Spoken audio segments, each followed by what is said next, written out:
Amables televidentes de Guanevisión y de su programa Ciudad Viva, bienvenidos nuevamente a este espacio de entrevistas, espacio de opinión que nos sirve para conocer personas que prestan una labor importante en diferentes campos de la vida santanderiana y, digamos, de la vida nacional. Hasta nos reportan en diferentes partes del mundo. O sea que el invitado de hoy es de lujo, y lo digo con todo el énfasis, es de lujo. Estamos con el director del Museo de Arte Moderno de Bucaramanga, el maestro Orlando Morales Cañón. Maestro Orlando Morales, bienvenido a este programa Ciudad Viva, que bien, como le decía anteriormente, afortunadamente nos reportan sintonía desde muchos sitios. Muy buenas tardes, Diego. Es un placer para mí estar con ustedes, con Fabián y con toda la audiencia. Muchas gracias y muy complacido de estar acá. Bueno, ustedes lo vieron muy serio, pero el maestro Orlando Morales es un interlocutor fantástico y ya se van a dar cuenta ustedes de eso. Es de las personas más interesantes que tiene el arte en Santander, y eso lo digo muy en serio, maestro. Vamos a hablar un poquito por supuesto, de usted como persona. Es socorrano, usted es nacido en el Socorro. Bueno, y una pregunta para iniciar este programa. No crean que nos vamos a quedar hablando solo de arte, no. Con el maestro Orlando Morales vamos a tener, como les decía, una interlocución que va mucho más allá de eso. Es un interlocutor fantástico. Bueno, usted inicia el arte en el Socorro o lo inicia posteriormente cuando se traslada. Bueno, ¿cómo es ese inicio, maestro? No, yo tengo como una transición que nace en el Socorro por cuestiones de política y de violencia. Viajamos a otra parte y después mis padres me llevan en su mochila para Bogotá. Y de ahí pues empiezan también otras cosas, ¿no? Conocer la capital, así como tal vez nos tocó con muchos de los artistas de provincia en esa época, de emigrar y después regresar. Y hacer paréntesis entre Bogotá, entre el Socorro, después Bucaramanga, después otras ciudades, y después el exterior, y después regresar. Bueno, el cuento es largo. Es un periplo largo, sí. El cuento es largo. El resultado es que yo estoy acá. Aquí en Bucaramanga. Sí. Sí. Hace 50 años estoy ejerciendo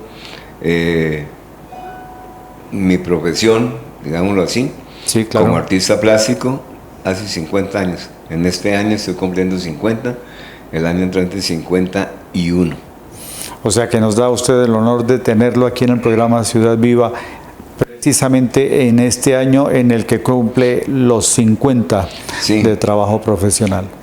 Este año habría que yo querido precisamente pues realizar mis 50 años, pero debido a que el Museo de Arte Moderno, el cual estoy dirigiendo en este momento, cumplió también 30 años, entonces no quise meterme para nada con la celebración de los 30 años. Entonces dejé para el año entrante mis 50 y uno. Bueno, maestro, usted habla, me interesa mucho esa parte, usted habla de sus inicios en el Socorro, pero menciona también el asunto de la violencia. Sí.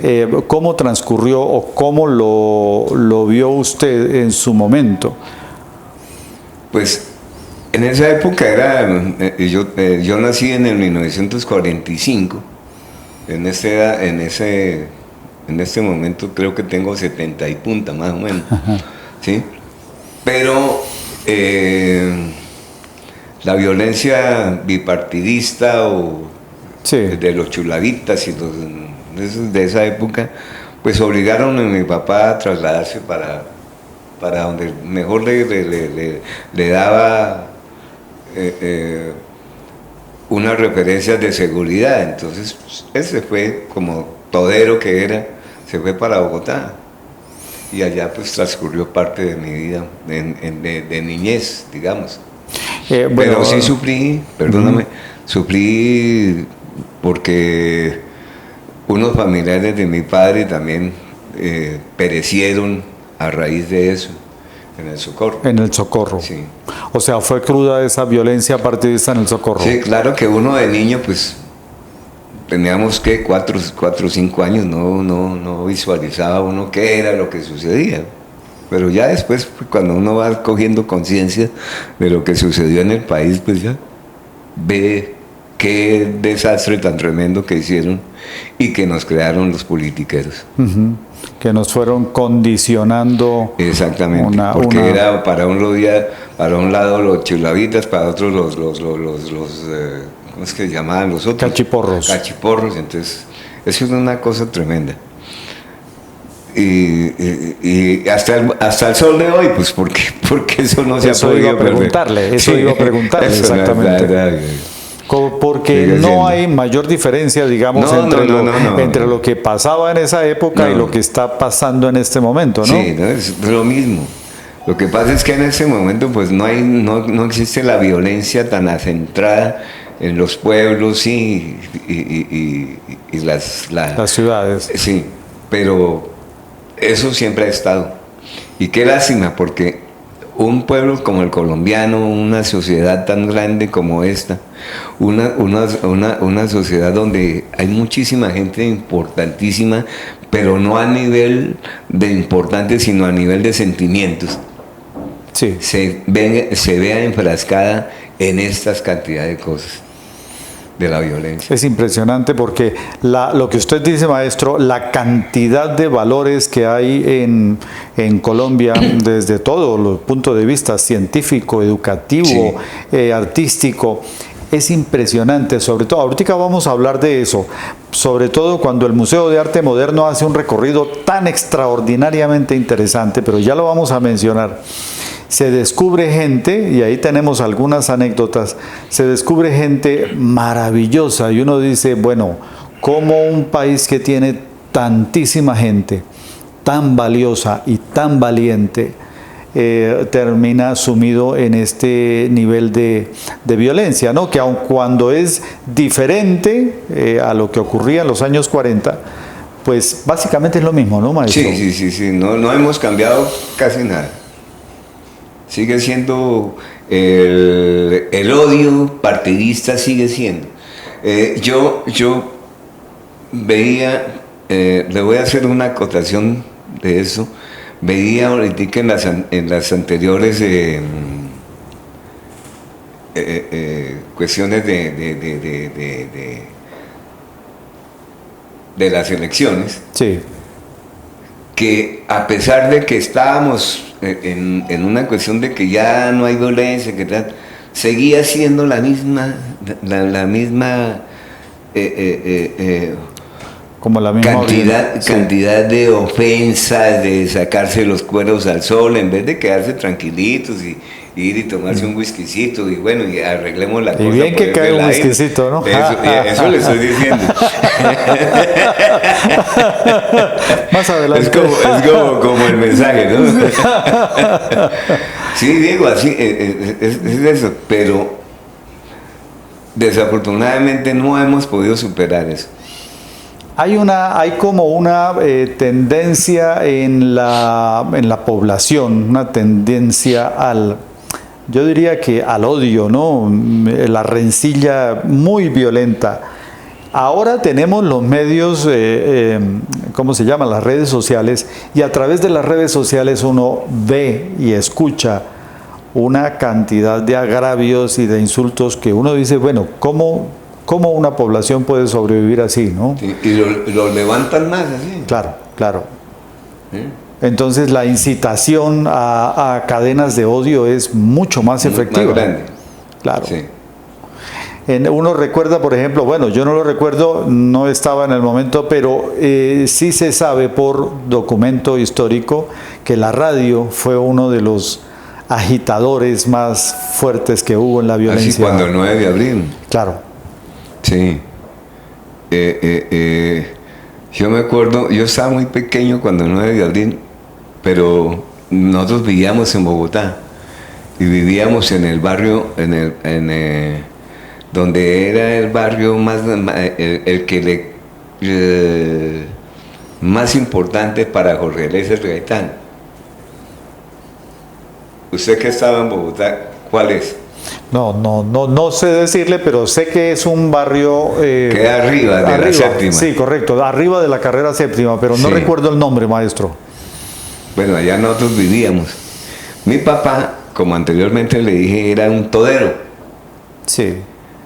Él llegó a ser carpintero, zapatero y arregló últimamente cosas de electricidad.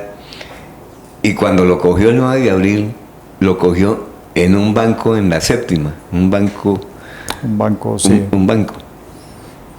Y entonces él con un amigo de él se quedaron dentro del banco. Impresionante. Sí. Lo mejor es que yo después, a los 2 días, dormí encima de una cantidad de billetes, porque mi papá se ganó esa plata.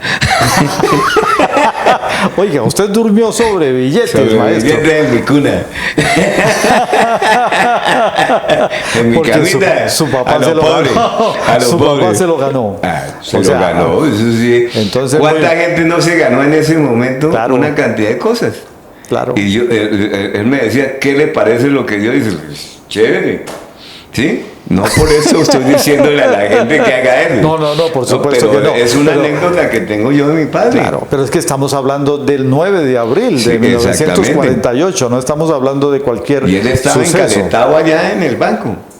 En vez de que llegaran a tumbarle las puertas y todo eso, y la multitud sacar la plata, pues él fue más fácil, la sacó él.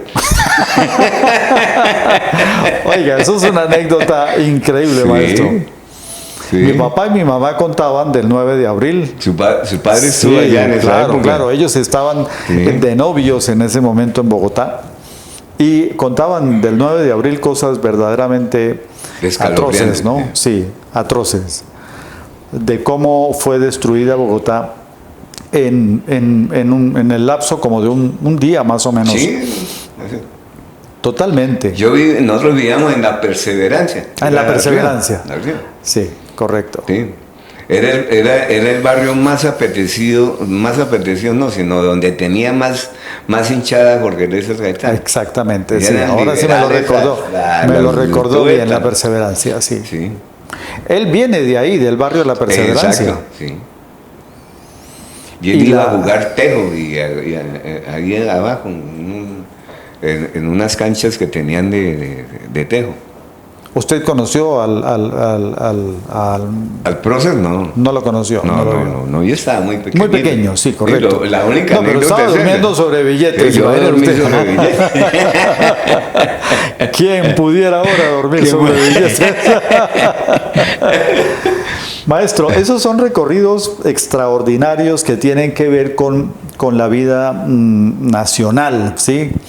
Y este país, yo pienso que tal vez en ningún momento de la historia ha descansado de la violencia, porque si se tiene en cuenta, incluso desde los inicios de la República fueron muy violentos. Sí. Si hablamos de Bolívar y Santander, estamos hablando de una violencia cruda, muy fuerte, con una discriminación tan fuerte como la que hay ahora, ¿no?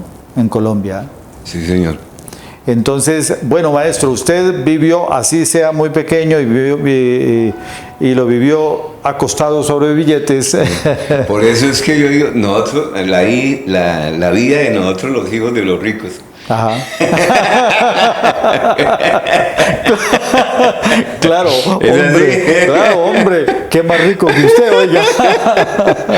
Milloncito me lo tenía preparado. Se lo tenía preparado. Oiga, y continuó de rico, ¿ah? ¿Todavía duerme sobre billetes, maestro? No, madre, yo duermo sobre letras de cambio. Tranquilo, maestro. Que me toca pagarla. Tranquilo, que así ¿cómo estamos dar la todos. vuelta a la vida, ¿no? Oiga, nace durmiendo sobre billetes y ahora sobre letras de cambio, así como estamos todos, ¿no? Sí. Lamentablemente. Estamos en situación trágica. Bueno, maestro, y usted, bueno, crece en Bogotá. Pues sí, estaba muy pequeño usted, crece en Bogotá, más o Después menos, ¿qué nos tanto volvemos tiempo? al Socorro, muchísimo tiempo después, unos años en el Socorro, y allá me encuentro con amigos muy lindos, como Saturnino Ramírez, Opa, que era de mis amigos, el Niño Barrera, el director de cine, correcto. ¿sí? Y me dan a mí las ganas de irme para Bogotá con ellos a lo que ellos querían, hacer arte. Ujú, Y yo me pego. claro.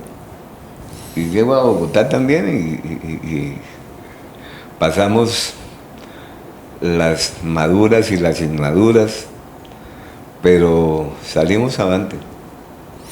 Maestro, ¿cómo define usted a Saturnino Ramírez? Aparte del arte de él, por supuesto, pero ¿cómo era él personalmente? No, una belleza de amigo.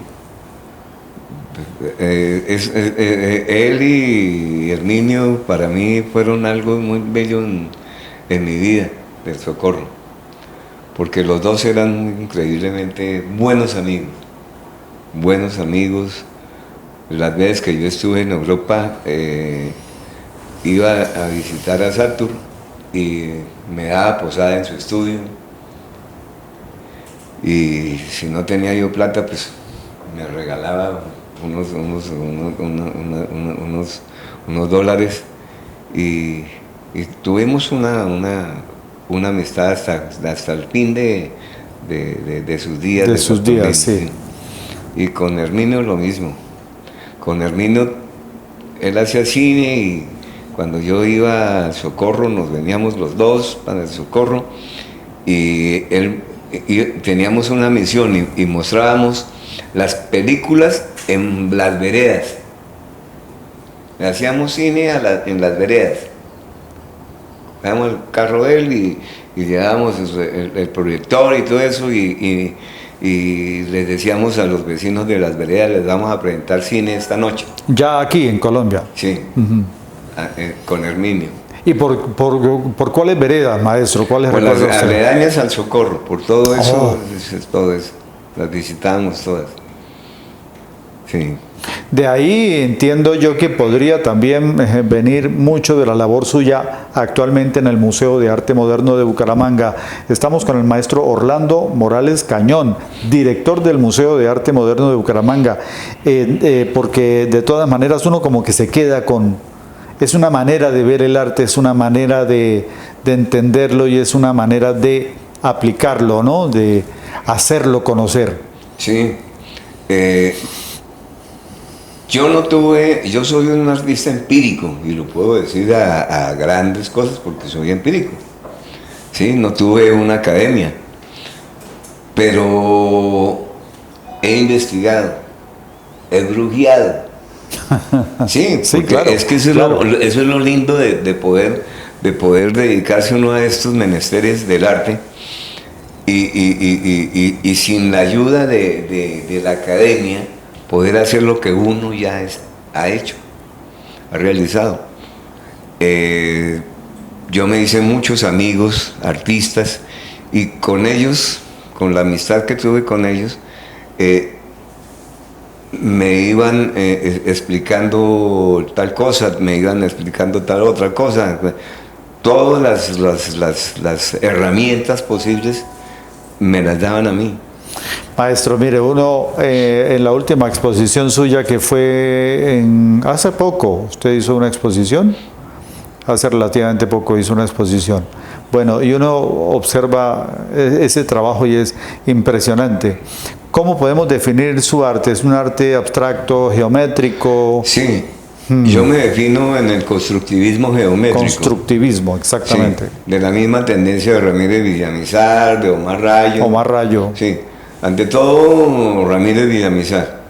Ah, más Ramírez Villamizar que Omar Rayo. Sí. Porque, incluso, pues Ramírez fue más amigo mío que Omar Rayo. Omar Rayo. Omar Rayo lo conocí yo en México y después estuve como 3 veces en Nueva York con él, en el estudio de él, pero no me daba tantas pistas como sí Ramírez. Ramírez. Sí, porque Ramírez era más constructivista. ¿Sí? En cambio la pintura de Rayo tiene hacerse más tiene más ideología con que el plano se convierte en otra cosa. Para acá. Sí. Entonces,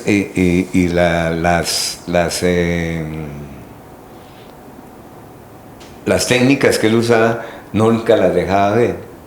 En cambio, Ramírez sí le dejaba a uno ver los planos y cómo se acorta eso y tal cosa, ¿sí? No tenía no escatimaba pues para decirle a uno, esto es asá, esto es asá. Bueno, maestro, en el arte, ¿qué diferencia importante hay entre... Le hago esa pregunta para que usted me responda en este sentido. ¿Qué diferencia importante hay entre ser empírico y ser de academia? ¿Le parece a usted que es importante esa diferencia? Yo no veo nada. Claro, no hay nada. No, nada. Lo único que usted tiene que hacer es su obra y que su obra trascienda. Trascienda, claro. Eso es todo. Y conocerse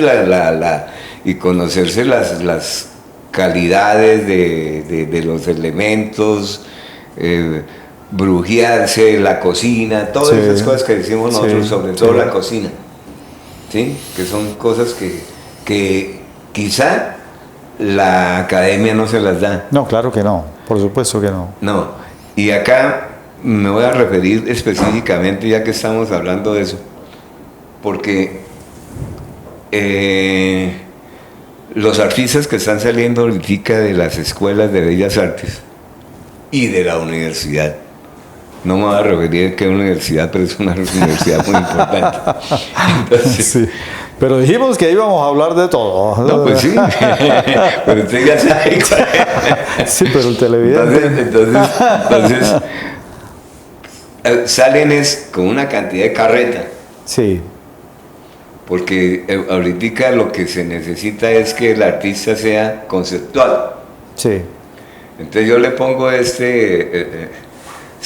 quito el micrófono sí. Ahí, le pongo esta base acá. Y entonces yo lo pongo acá en una base, ¿no? En una sala y le digo, eso es una obra de arte. Sí, claro. Y el público me va a decir, ¿pero por qué? Pues si yo tengo una carreta bien echada, sí, bien conceptual, le digo, pues es que eso es una escultura. Sí. ¿Sí? Y la gente me tiene que comer el cuento porque eso es una escultura. Claro, y depende del concepto suyo y cómo... Pero ahí viene una cosa, entonces, usted no hizo esto, usted no realizó esto, entonces se pierde la esencia del artista. ¿Sí? Totalmente, claro. Entonces yo cojo uno medio de eso y le digo, esto es una escultura. Y ahí está, ese es el arte conceptual. El arte conceptual es pura carreta política. Claro. Espero que no me vayan hay que sí, que nos sacrifiquen. Pero definitivamente el arte conceptual es una estafa. Hay que decirlo con la palabra dice completa. Esta señora Lesper, la mexicana. Claro, es una estafa. Yo siempre cuento, maestro, el asunto de que a una señora del aseo se le olvidó y dejó el carro de trapero con el trapero. Le tomaron muchísimas fotos y preguntaban cuánto costaba, ¿no? Y fue que a la señora del aseo se le olvidó retirar el carro eso fue en un museo, ¿no? Ah, sí, fue en un museo, ve que sí, en un museo en Europa. Y es increíble porque hasta qué punto puede llegar el nivel de la estafa de este asunto del arte conceptual. Pues no digamos, Diego, que es estafa, es como se ve ahorita el arte, ¿sí? Pues, estafa no, porque no le estamos metiendo la mano a nada, sí. ¿sí? Pero sí es como confundir a la gente, al espectador, ¿sí? Meterle una idea que es y a la hora y la verdad no es. No es, por supuesto que Sí, no. pero de todo hay. Como se dice religiosamente, de todo hay en la viña del Señor, ¿no? Exactamente, lo que pasa es que se ha perdido lo más importante, que es el trabajo manual. La creación. Manual. Claro, exacto. el intelecto. Nosotros, lo digo nosotros porque varios de los artistas contemporáneos míos no armábamos el bastidor, pero sí poníamos la tela. ¿Sí? Sí. Y la impregnábamos. El solo hecho de templar la tela en el bastidor es una cosa muy bella. Sí, señor. Y impregnarla también es otra. Sí, yo recuerdo Para cuando dejarla veía a mi blanca. papá, claro. Yo recuerdo cuando mi tiene su papá hacía padre. todo ese proceso Eso. y para él era ya empezar el trabajo artístico. Eso es algo. Sí, señor. Esa es la materia principal del artista.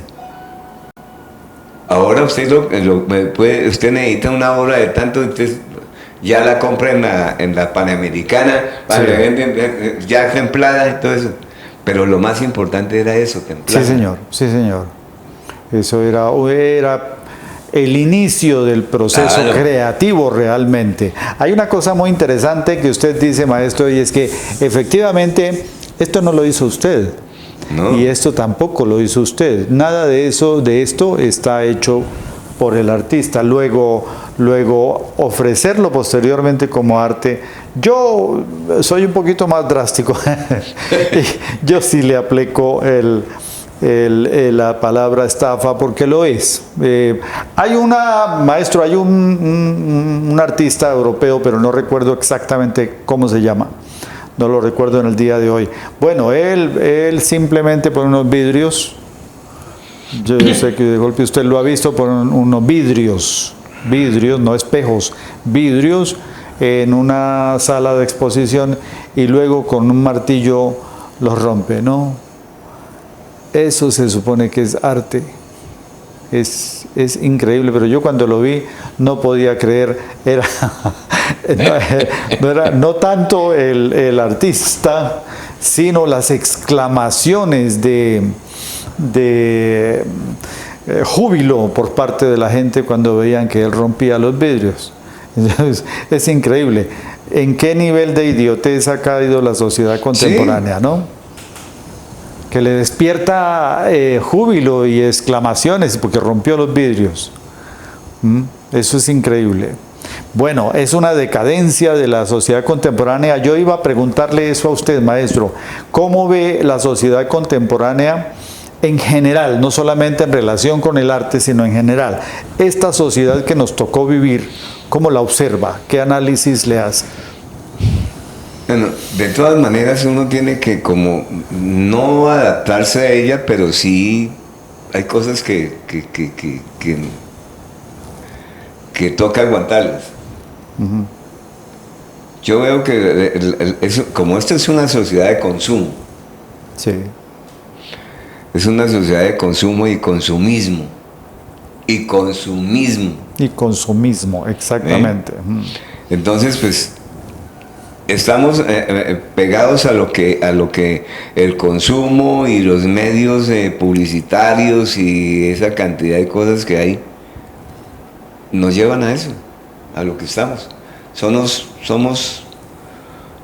unas sociedades como un poco mediocres,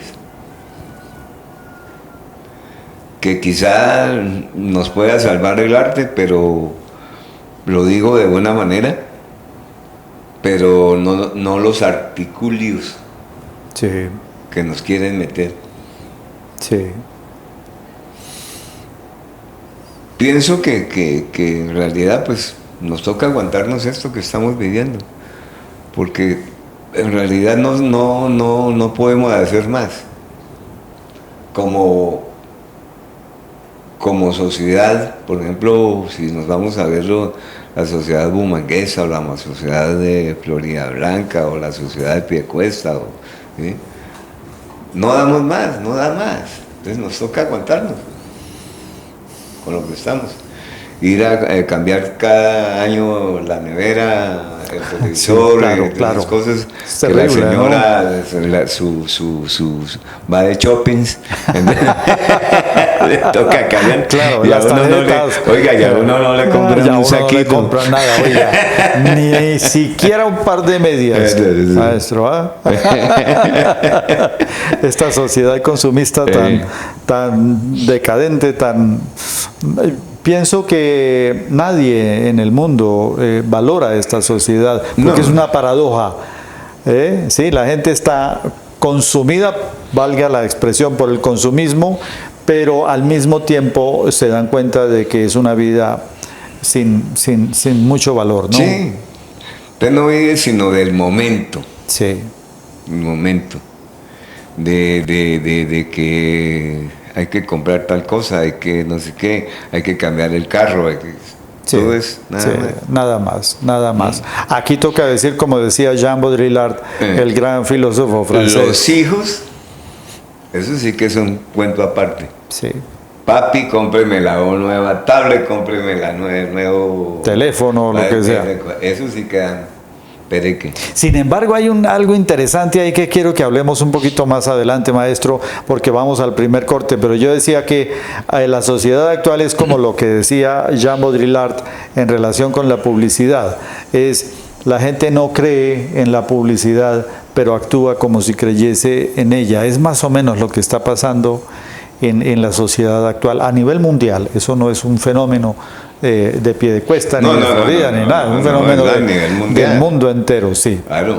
Entonces vamos a este primer corte, maestro, se nos pasó el tiempo volando y ya regresamos con el maestro Orlando Morales Cañón, director del Museo de Arte Moderno de Bucaramanga, porque tenemos mucho de qué hablar sobre una labor excepcional y lo digo con absoluta seriedad, o sea, es una labor increíble.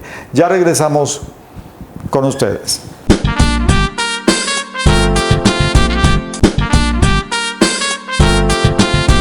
Televidentes de Guanevisión, Ciudad Viva, regresamos con el director del Museo de Arte Moderno de Bucaramanga, el maestro Orlando Morales Cañón. Como ustedes vieron, tuvimos una primera sección muy entretenida, pero con seriedad, por supuesto, pero muy entretenida, contando anécdotas, bueno, de diferentes partes del país. Hablamos del Socorro, hablamos de Bogotá, del 9 de abril de 1948. Así, épocas pretéritas. Pretéritas, sí, imagínese usted. Bueno, maestro, usted como director del Museo de Arte Moderno de Bucaramanga, ha hecho una labor extraordinaria, y eso hay que decirlo sin titubeos, una labor extraordinaria. Yo recuerdo, maestro, que anterior a su gestión, pues prácticamente el Museo de Arte Moderno existía, pero no existía. Es decir, había una, ¿qué digo yo?, una lejanía terrible del museo con la gente, y eso no puede ser. No. El museo tiene que ser todo lo contrario, tiene que tener tiene que tener una cercanía total. Eso es lo que ha habido en su gestión. Entonces, maestro, ¿qué podríamos decir de lo cuánto lleva ya usted en el museo? 4 años. 4 años. En esos 4 años parece que hubiera habido una gestión de 10 años, porque todo lo que se ha hecho es increíble, y lo digo sin el ánimo de ser, como digo yo, adulador. No, en realidad ha sido un trabajo impresionante lo que ha hecho. ¿Cómo inicia usted esa gestión? ¿Con qué enfoque? Pues primero que todo, le agradezco mucho, Diego, por los elogios, de alguna manera inmerecidos, pero lo que yo he tratado de hacer es darle una apertura al museo. Cosa como corroborando sus palabras, lo tenían completamente cerrados las personas que estaban al mando de esa institución. ¿Qué hice primero? Primero fue abrirle las puertas a todo el mundo, a los artistas, que estaban alejados, los tenían confinados. Nadie podía pedir una exposición porque se la negaban. Es más, a mí me negaron durante un año una exposición mía para cumplir mis 46 años de pintura. Fue una tomadura de pelo que se la voy a comentar porque es necesario saberla. Sí, señor. Yo pedí la sala porque sabía que me la merecía, porque estaba cumpliendo 46 años de actividad artística y quería hacer una exposición individual en el museo. Soy fundador del museo, creador y fundador del museo. Pertenecía a la junta directiva en ese momento, o sea que creía que tenía todo el los derecho, derechos para poder hacer una exposición. Las directivas de esa época me dijeron: sí, maestro, el 2 de diciembre vamos a hacer la exposición suya. Bueno, era como el 28 de noviembre y me llamaron y me dijeron: maestro, no se puede hacer su exposición el 2 de diciembre, dejémosla para el 8 de diciembre.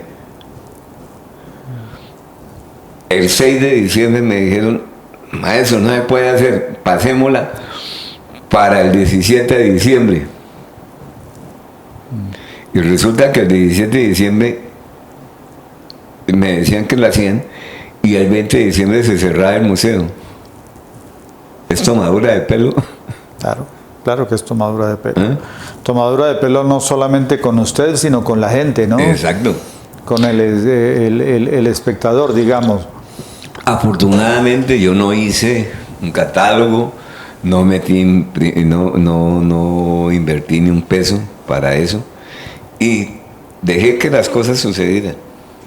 Pero eso me lo hicieron a mí, siendo las ventajas que yo llevaba. Digo esto porque cómo no a otros artistas les fue más mal todavía. Entonces lo primero que yo hice fue abrir las puertas a todos los artistas, porque eso es el museo. El museo es de puertas abiertas. El museo no puede encerrarse. El museo tiene que abrirse para que la comunidad sepa qué es lo que está haciendo. Y la primera exposición que yo hice, que fue muy importante, fue con Andrés Echeverry, la del grupo Aterciopelados. Sí, Aterciopelados. Exacto. También me hicieron, en ese momento la directora me hizo mala cara, que por qué Andrés Echeverry si ella no era artista, que ella era una cantante. Bueno, ¿y qué se supone que es una cantante? Y sobre todo una cantante del tamaño, de esas dimensiones de Andrea Echeverry. Pero resulta que ella no sabía que Andrea Echeverry es ceramista y graduada en la Universidad de los Andes, y alumna de Beatriz González. Casi nada. Entonces, Lucila, ¿cómo va a decir que no era artista si era alumna de Beatriz González, su hermana? Entonces, ¿cómo? Y se hizo esa exposición y para mí fue muy grato, muy lindo ver que hacían cola desde el Parque Bolívar, sí, señor, por toda la 37, me consta, sí, a entrar al museo. Sea como fuera, pero el nombre de Andrea Echeverry, para ver sus cerámicas o para verla cantar, que nunca se anunció como cantante, fue importante. Y eso me dio a mí muchos ánimos para seguir en la lucha. Y ya después de allá, pues hemos tenido muchísimas cosas importantes en el museo, muchas exposiciones importantísimas. El año pasado traje a Enrique Grau, este año traje a Omar Rayo. Bueno, hemos hecho muchas cosas que son muy gratificantes para el museo. Maestro, en primer lugar, un dato para Lucila González, perdón que diga con nombre, pero un dato muy importante, la anterior directora del museo. Pero hay un dato que, bueno, Uno dice, bueno, es que lo ignora, es que no lee o es que no ve, pero Aterciopelados es el único grupo latinoamericano sin hablar inglés que ha sido portada de la revista Time en los Estados Unidos. Esa es la trascendencia extraordinaria que tiene Aterciopelados, porque eso sí que es concepto, ¿no? Eso sí que... y una calidad musical sorprendente. Entonces Andrea Echeverry no es cualquier... No. Y además lo que te digo, ceramista. Es ceramista, imagínense. Y graduada en la Universidad de los Andes. Entonces no era cualquier cosa. Eso es increíble. Bueno, todavía manejamos en Bucaramanga parroquia, mucho de parroquia. Exactamente. Y es cierto eso, lo que usted dice es cierto, es parroquialismo. Y es no querer ver lo que se está haciendo en otras partes. Aquí únicamente... dentro del arte es hay mucho problema porque la mayoría de los artistas o pseudoartistas, digo yo, por haber salido de una universidad ya están andando, caminan por encima, levitando. Están levitando. Entonces, eso es un problema. Anteriormente estaba yo hablando a ustedes sobre lo rico que era meterse uno en lo que es los colores, en lo que es untarse de todo, montar lienzo, todo. Ahora no, ahora salen es únicamente con una carreta ya puesta en su cabeza, en su cerebro, y para nada más. Pero el oficio, me perdonan todos los egresados, se ha perdido. Maestro, ¿es mejor una escuela de bellas artes que una facultad de bellas artes? Porque son dos movimientos distintos. Sí, es que ¿no? ahora, bueno, entrarse uno en eso es como un poco complicado. Complejo. Sí, pero yo sí preferiría era la escuela. Era más libre, ¿no? Sí, la escuela usted tiene, si encuentra unos profesores que sean más abiertos al arte, va a encontrar es eso, que le van a enseñar lo que de veras necesita el artista. Claro. Yo recuerdo cuando estuve en la escuela de música, que era el conservatorio de música. Exacto. Bueno, los maestros no lo pasaban a uno porque el semestre, tal cosa, no, era hasta que supiera. Que eso es una cosa muy interesante que tiene, por ejemplo, el Conservatorio de Música de la Nacional en Bogotá, ¿no? Mire, voy a hacer una acotación para hablar de su padre. Sí.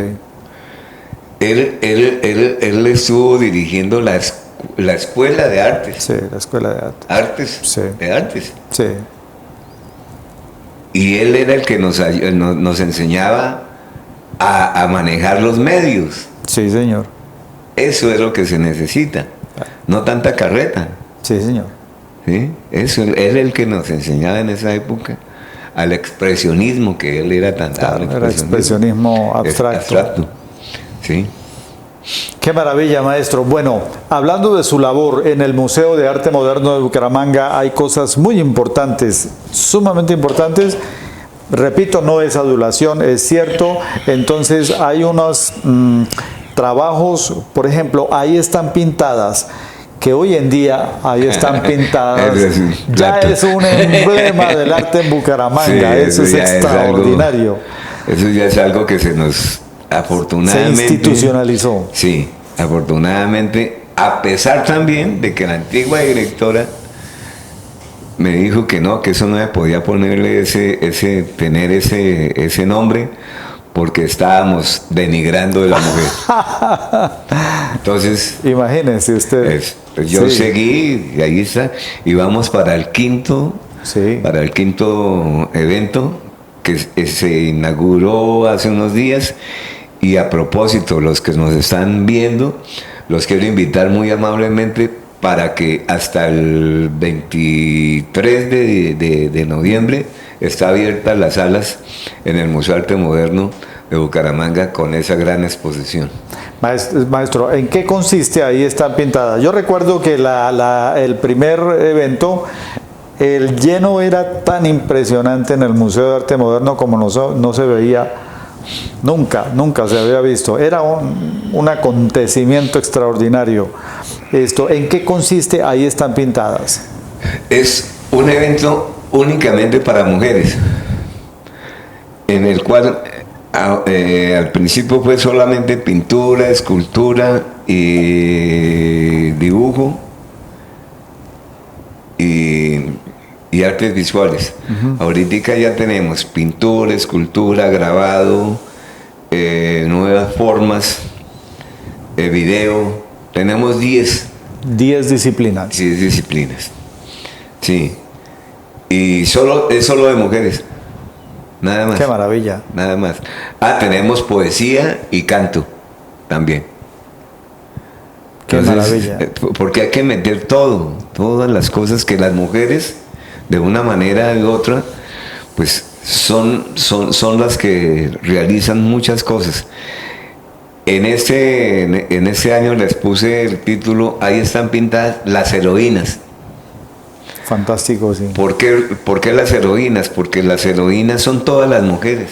Sí. Todas, sin distinción, todas son heroínas. Estoy totalmente de acuerdo en eso, son heroínas. Todas. Es que no podemos decir que únicamente las que lucharon por la libertad o por todo, son todas las que están trabajando, que van llegan a su casa a hacer los quehaceres de su casa. A seguir trabajando. Exacto, camellando hasta las 10. Eso es una heroína. Nosotros no somos capaces de hacer eso nunca. Nosotros no nos sentamos a ver televisión. Sí, exacto.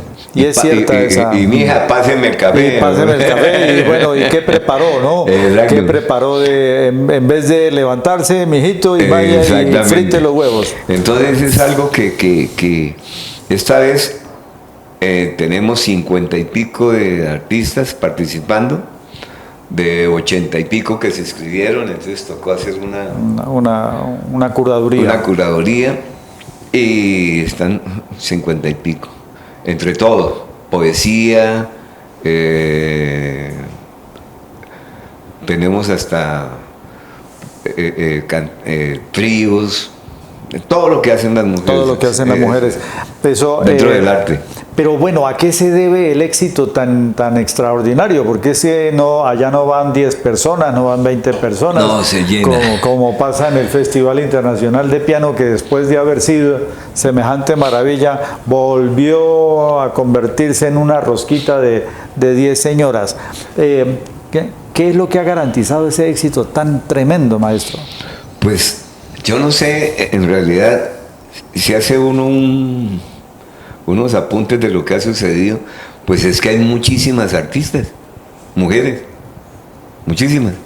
Y acá están, mira, acá tenemos incluso hasta invitadas nacionales. Sí. Hay artistas de Bogotá, de Cali, de Medellín, de Santa Marta, invitadas. Sí. Y todas durante el año dicen, bueno, ¿cuándo Ahí Están Pintadas? ¿Cuándo están pintadas para participar? Entonces se ha convertido como en un movimiento muy bonito para las mujeres. Claro, y que es un movimiento muy bonito, que no es feminista. No, para nada, no es un movimiento feminista. Cada cual está diciendo lo que quiere, lo que aporta con su obra, claro. Nada más. Allá se reciben toda clase de obras. No hay un parámetro para juzgarlas ni nada, sino que simplemente tiene que tener muy buena calidad, eso sí, y buen concepto. Correcto, que para eso está la curaduría. Para eso está la curaduría. Correcto. Bueno, maestro, hay otro evento que no quiero que se me vaya a escapar, ni mucho menos el evento que recorre el departamento de Santander. Ya sé cuál me dice. Sí, ese evento yo quiero mencionarlo porque ya viene para Piedecuesta. Ya Sí, estamos, mañana creo que está. Mañana creo que está aquí. Entonces, maestro, ¿cómo se llama ese evento? ¿Qué función cumple en términos? Sí. Mire, de este evento que se llama Empoderarte, el arte de ser mujer, sale precisamente de ahí están pintadas. Porque este Empoderarte es con el auspicio, afortunadamente la gobernación de Santander nos hizo caso y le pasamos un proyecto muy grande, muy bonito, que es recorrer los 87 municipios del departamento y llevarle a las mujeres rurales, ante todo las rurales. Eso es lo que más enamora de ese proyecto, exacto, ¿no? las Sí. rurales, llevarles el conocimiento de pintura, escultura, fotografía y serigrafía. Talleres con eso. Los talleres duran 5 días en cada municipio. Y fuera de eso se le entrega un kit a cada una. El kit de pintura, por ejemplo, se le entrega un bastidor, unos óleos, unas acuarelas, unos vinilos y unos pinceles. Eso se le entrega a cada participante para que ellas, bajo la supervisión del profesor que va, del maestro que va, que son artistas, realice una obra. Eso es fascinante, maestro. Sí. Usted me dice mujeres rurales. Sí, ante todo rurales, de las veredas. Sí, ante todo. Correcto. Eso es fascinante porque yo le decía fuera de cámaras que si eso se aplicara en todo, ¿no? En todos los campos, en todas las actividades del ser humano, se aplicara con esa misma orientación. ¿Cómo cambiara mucho nuestras... Sí, y mire, es algo tan bonito, que uno encuentra una cantidad de historias y de cosas. Le voy a contar una anécdota que nos ocurrió hace el año antepasado, que teníamos también un proyecto igual que se llamó El arte de ser mujer. Sí. Y en San Vicente de Chucurí encontramos una señora que pintaba unas piedritas las pintaba. Entonces, hablando con ella, me decía: mire, maestro, es que yo voy a aquella quebrada y de esa quebrada saco las piedritas y me pongo a pintarlas. ¿Pero por qué? Porque es que ahí en esa quebrada mataron a mi hermana. Entonces, yo como algo espiritual con mi hermana, entonces yo saco las piedritas y las pinto en honor de ella. Entonces, dentro de todo eso, hay unas cantidades de historias. Ahorita en el Peñón, por ejemplo, encontramos una señora que su familia desplazada y la sacrificaron por cuestiones partidistas, y a ella le está lisiada de los pies, de las manos, y anda en una silla de ruedas. Y lo más importante de ella, de lección de vida, pinta con la boca. Lección de vida. Sí, claro. ¿Ah? O sea, ella no tiene sus brazos. Nada, no. Tiene los brazos, pero no los puede mover. No los puede Las mover. piernas tampoco. ¿Sí? Está lisiada completamente. Pero pinta con la boca. Y tiene que ser un trabajo muy bello, ¿no? Sí, Claro.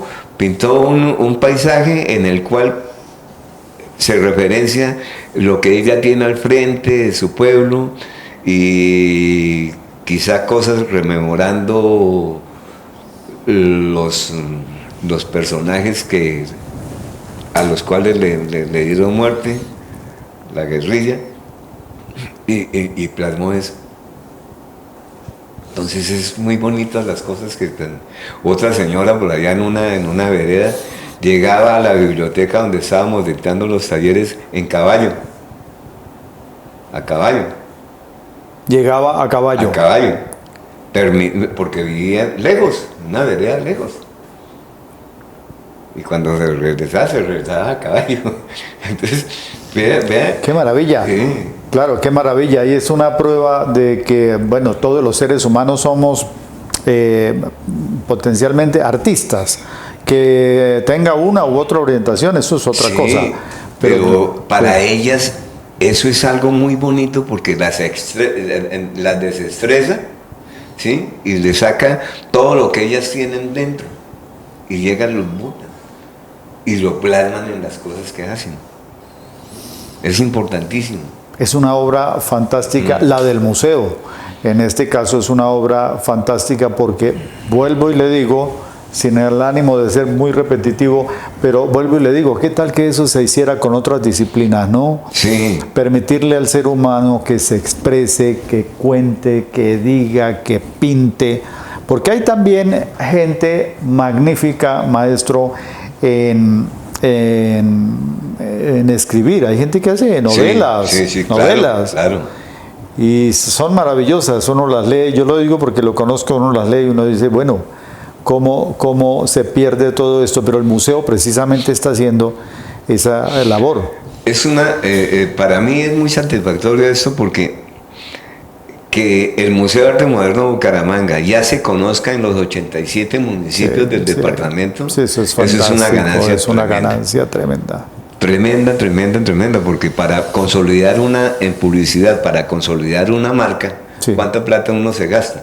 Miles de millones. En cambio, aquí estamos dándole por todos los municipios y ya la gente sabe que estuvo el Museo de Arte Moderno ahí en ese municipio. Entonces, es una labor buena y no quiero pecar de modesto, sino que también tengo que darle las gracias a la Gobernación de Santander, porque sin ella no se había podido realizar eso. Que nos creía el cuento. Muchas gracias. Claro que sí, eso hay que agradecerlo, por supuesto. Bien hubiera podido ser que no lo creyera, ¿no? Sí, afortunadamente, pero sí creyeron en la idoneidad del museo. Exacto. Que es lo importante. Porque como te digo, ya habíamos hecho un anterior proyecto, buscando también en todos los municipios artistas. Bueno, maestro, unas preguntas un poco más de la parte en lo administrativo. ¿El museo es del departamento o es del municipio de Bucaramanga? No, el museo es una entidad sin ánimo de lucro, es una fundación sin ánimo de lucro. Una fundación sin ánimo de lucro. Sí. Bueno, y tengo entendido que ha habido experiencias no muy buenas en ese campo. Ah, ya sé a qué me refiere su majestad. Sí, porque hay que decirlo. Eso hay que decirlo, maestro. Sí, pues, ¿para qué le digo que no sé sí? Esos legados que nos dejó Chespirito, ¿no? Sí. No, desafortunadamente, pues, ¿para qué? El señor alcalde nos regaló este año, el señor alcalde Rodolfo González, Rodolfo Fernández, nos regaló nos hizo un pequeño elogio en el cual nos dio un paquete que se llama, ¿cómo es que se dice eso? Un embargo. A caramba. Bueno, cuente eso porque eso hay que decirlo. No por hablar del alcalde, no. Pero sí cuente ese proceso porque me interesa mucho. En realidad sí mire, yo encontré, cuando llegué a la dirección, encontré una deuda de 400 millones de pesos en prediales. La antigua dirección y la antigua directora nunca habían hecho absolutamente nada para mitigar eso. Sí. Ni siquiera, pues, eso viene desde 2000. Entonces eso se va acumulando, sí, se va acumulando. Y en realidad, pues, llegó el momento en que la secretaría de eso de la que cobra la valorización, eso entonces pues nos embargó. Pero lo curioso del caso es que yo estuve hablando con el señor alcalde, estuvimos hablando con él, pues esa cosa, y le ofrecimos unas fórmulas de pago, pero nunca quiso aceptarlas. Y de todas formas nos embargó. En este momento debemos 400 y pico millones, con los intereses de hace, porque sí, eso claro, va subiendo, claro, eso todos los días va subiendo un poco, pues esperemos que de aquí a diciembre no nos lo quiten. Caramba. No, eso sería gravísimo. No, y lo más curioso de todo es que esta casa, este predio está catalogado como bien de interés cultural de la ciudad. Claro, por supuesto. Entonces es absurdo que lo embarguen. Pero yo no sé qué prima ahí, si, es decir, el que sea bien de interés cultural de la ciudad no vale nada para ellos. Bueno, ¿y hay algún tipo de cercanía con el nuevo alcalde, con el doctor Cárdenas? Sí.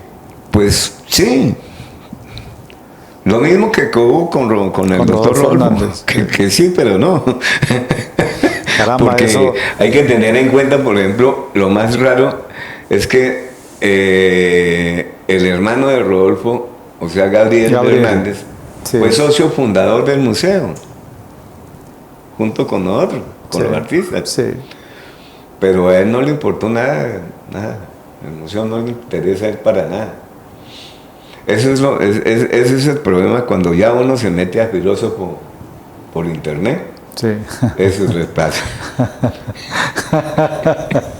Eso está bueno, se mete a filósofo por internet, pero bueno, no, eso es una labor de acercamiento que tenemos que hacer todos los ciudadanos, sí, del departamento, porque fíjense ustedes que es una labor, o las labores que está desarrollando el Museo de Arte Moderno de Bucaramanga es en todo el departamento. Entonces no estamos hablando, digamos, ya es un hito, ya se ha convertido en un hito. Claro.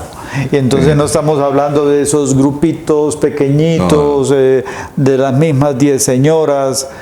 No, esto es un Esto trabajo. No es una galería, es una institución que está aportando cultura y arte para el municipio y para el departamento. Claro, y además todo lo que eso significa en términos de recomposición social, porque este trabajo artístico, imaginemos, llevado a todas las veredas, a los municipios al menos del departamento de Santander, significa una gran cantidad de ganancia en términos humanos. Sí. Claro. Bueno, maestro Orlando Morales Cañón, director del Museo de Arte Moderno de Bucaramanga, yo les dije que no nos íbamos a detener en simple tecnicismo del arte, ¿no? Que esto es mucho más amplio, que esto es mucho más grande, que esto es mucho más humano de lo que uno imagina. Entonces, mil gracias por haber estado en Ciudad Viva, este programa institucional del canal Guanevisión, que se ve, como le decía anteriormente, pues por muchas partes. Muchísimas gracias, Diego, y a Fabián, muchísimas gracias por haberme sentado acá en esta mesa. Muy rico el cafecito. Muchísimas gracias. Sí, no, a usted, maestro, imagínese. Muchísimas gracias. No. Muchas gracias, maestro, por haber estado aquí en Ciudad Viva. A ustedes, amables televidentes, sé que les agradó muchísimo. Tendremos otros invitados, como siempre, del mismo talante del maestro Orlando Morales Cañón, director del Museo de Arte Moderno de Bucaramanga. A ustedes, mil gracias por su atención y nos vemos en la próxima emisión.